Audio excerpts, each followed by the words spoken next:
Hello students, welcome to Dominant Classes. Today we will study about polynomial.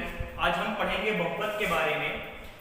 जैसे कि बहुपद से उसमें ही आपका डेफिनेशन दे दिया है बहुपद मीन्स जिसमें बहुत सारे पद हों, पर वो सारे बहुपद कहलाते हैं जिनमें एक से ज्यादा पद होते हैं। फॉर एग्जाम्पल आपके सामने एक दिया गया हुआ है 4x + 2, तो 4x एक पद हो गया और 2 एक पद हो गया।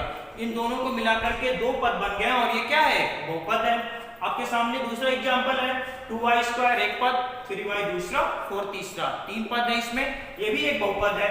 आगे फिर 7u पे 6 - 3y2u पे 4 + 4u पावर 2 + u - 8, ये भी एक बहुपद है। तो आई थिंक आपको समझ में आ गया कि बहुपद क्या है। बहुपद वो होता है जिसमें एक से ज्यादा पद होते हैं, उन्हें हम बहुपद कहते हैं।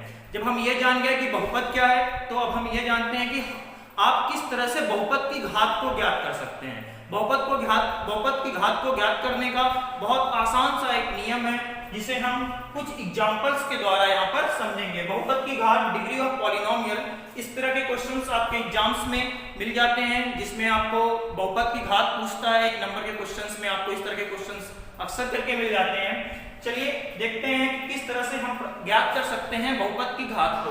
पहला एग्जांपल आपके सामने है 5x³ - 4x² + x - √2। तो हम कैसे ज्ञात करेंगे कि इस बहुपद की घात क्या है? तो बहुपद की घात को ज्ञात करने का एक आसान सा नियम है। हम बहुपद की घात को ज्ञात करने के लिए उस बहुपद में जो चर है, उस बहुपद के चर की जो सबसे बड़ी घात होगी, जिस चर की घात सबसे ज्यादा होगी, वही बहुपद की घात होगी। यहाँ पे चर क्या है? यहाँ पर चर x है, x यहाँ पर भी है जिसकी पावर 3 है, यहाँ पर भी है जिसकी पावर 2 है, यहाँ पर भी है जिसका पावर 1 है। पर हम किसको लेंगे? हम उसको लेंगे जिसकी पावर सबसे ज्यादा है। तो यहाँ पे सबसे पावर किसकी है? x की, और इसकी पावर क्या है? 3। इसीलिए इस बहुपद की घात क्या हो जाएगी? 3। इस बहुपद की घात क्या हो जाएगी? 3। 5x³ - 4x² + x - √2 की घात क्या होगी? 3। चलिए दूसरा एग्जांपल लेते हैं हम 2y² - 3y + 4।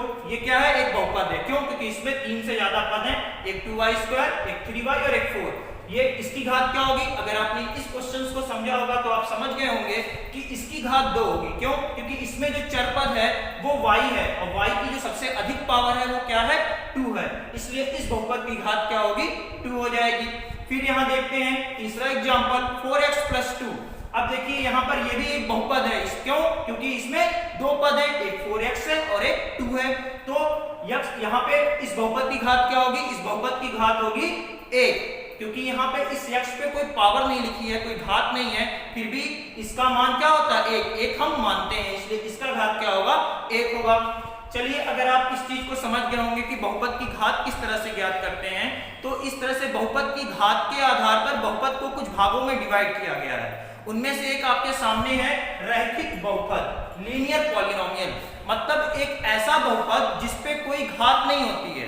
एक रैखिक बहुपद है। आप लोगों ने रैखिक समीकरण पढ़ा होगा, लीनियर इक्वेशंस। ठीक उसी तरीके से ये आपका रैखिक बहुपद है। यहाँ पे देखिए आपके सामने 3 एग्जांपल्स हैं। मैं पहला लेकर के चलता हूँ 2x + 3। यहाँ पे जो चर पद है जिससे हम पता करते हैं कि किसी बहुपद की घात कितनी होती है, तो यहाँ पे जो चर पद है वो x है और इस पर कोई घात नहीं है। तो जब कोई घात नहीं होती है तो हम एक घात मानते हैं, और जब कोई घात नहीं होती है तो एक घात मानते हैं, और इसलिए इसका रैखिक बहुपद means linear polynomial. Linear polynomial means रैखिक बहुपद। 2x + 3, यहाँ पे जो चर पद है x, इस पे कोई पावर नहीं है, इसलिए हम इसका पावर 1 मानेंगे, इसकी घात 1 होगी। यहाँ पे दूसरा एग्जांपल है x - 2/11। यहाँ पे भी कोई पावर नहीं है x के ऊपर, इसको भी हम 1 मानेंगे। यहाँ पर भी आप देखिए तीसरा एग्जांपल है 3z + 4। यहाँ पे भी z के ऊपर कोई पावर नहीं है, फिर भी हम इसकी घात 1 मानते हैं। तो वह बहुपद जिसकी घात 1 होती है उसे हम क्या कहते हैं? रैखिक बहुपद। ठीक है। दूसरा आपके सामने एग्जांपल है द्विघात बहुपद, क्वाड्रेटिक पॉलिनोमियल। एक ऐसा पॉलिनोमियल जिसमें चर पद पे 2 की घात होती है। एक ऐसा पॉलिनोमियल जिसमें चर पद पे 2 की घात होती है, उसे हम द्विघात बहुपद कहते हैं, क्वाड्रेटिक पॉलिनोमियल। यहाँ पे आपके सामने 3 एग्जांपल्स रखे हुए हैं। 4z² + 1/7, यहाँ पे हमारा चर पद है z, इसके ऊपर पावर जो है घात जो है वो 2 है। यहाँ पे दूसरा एग्जांपल है y² - 2, यहाँ पे y का पावर जो है वो 2 है, घात जो है वो 2 की है, इसलिए इसका भी जो घात होगा वो 2 होगा, और जिसका घात 2 होता है उन्हें हम द्विघात बहुपद कहते हैं। तीसरा एग्जांपल है आपके सामने 2x² - 3x + 5, यहाँ पे जो हमारा चर पद है x है, और यहाँ पे भी जो पावर है वो 2 है, अतः ये क्या होगा, द्विघात बहुपद होगा। मींस द्विघात बहुपद उसे कहते हैं जिसके चर पदों पे 2 की घात होती है। एक ऐसा बहुपद जिनके चर पदों पे 2 की घात होती है उन्हें हम द्विघात बहुपद कहते हैं। त्रिघात बहुपद, द्विघात बहुपद, रैखिक बहुपद के बारे में आप जान चुके हैं। अब देखिए त्रिघात बहुपद। त्रिघात बहुपद में भी वही काम करना है आपको कि जो बहुपद है उसके हम चर पद की जो सबसे ज्यादा घात है वही उस बहुपद की घात होगी। तो यहाँ पे देखिए जो चर पद है उसकी घात कितनी है, 3, इसलिए इस बहुपद की घात क्या होगी, 3, इसलिए ये क्या कहलाएगा, त्रिघात बहुपद। यहाँ पर फिर आएंगे आप, देखिए दूसरा एग्जांपल, यहाँ पर भी जो चर पद है उसकी जो सबसे ज्यादा या अधिक घात है वो 3 है, इसलिए ये भी क्या है, त्रिघात बहुपद है। यहाँ भी सेम है, जो बहुपद है वो उसमें x जो है चर है उसकी जो सबसे ज्यादा पावर है, सबसे ज्यादा घात है वो 3 है, अतः ये भी क्या है, एक त्रिघात बहुपद है। तो रैखिक बहुपद, द्विघात बहुपद, त्रिघात बहुपद, तीनों बहुपदों को आपने जान लिया है। बहुपद और भी होते हैं, चतुर्घात बहुपद या और भी सारे बहुपद हो सकते हैं, पर मेनली आपके कोर्स में हाई स्कूल तक ये त्रिघात बहुपद के ही क्वेश्चंस आते हैं। चलिए, जब आपने रैखिक बहुपद, द्विघात बहुपद और त्रिघात बहुपद को जान लिया है तो अब उनके मानक समीकरण को भी जान लेते हैं।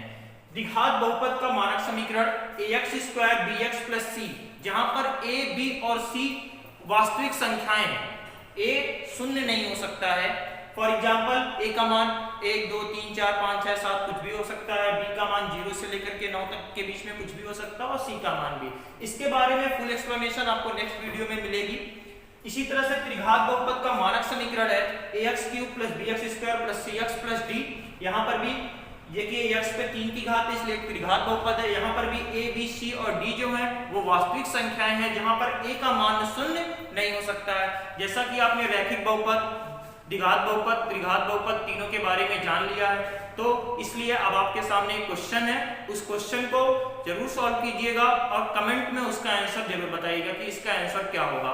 आपके सामने क्वेश्चन है, देख लीजिए, निम्नलिखित बहुपद की घात ज्ञात कीजिए। जो नीचे बहुपद दिए गए हैं उनमें आपको घात ज्ञात करनी है, तो इन सारे बहुपदों को, घात को ज्ञात करके कमेंट सेक्शन में आंसर जरूर बताइएगा। वीडियो को लाइक और शेयर जरूर करिएगा।